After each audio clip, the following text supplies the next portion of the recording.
ليس البر بأن تأتوا البيوت من زور ولكن البر من اتقى وأتوا البيوت من أبوابها واتقوا الله لعلكم تفلحون وقاتلوا في سبيل الله الذين يقاتلونكم ولا تعتدوا إن الله لا يحب المعتدين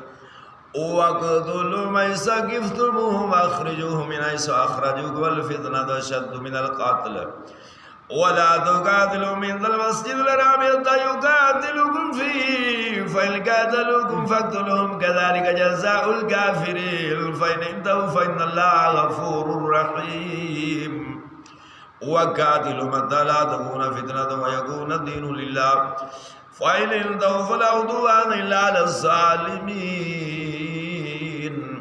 الشهر الحرام بالشهر الحرام والحرمات قصاص فمن اعتدى عليكم فاعتدوا عليه مثل ما اعتدى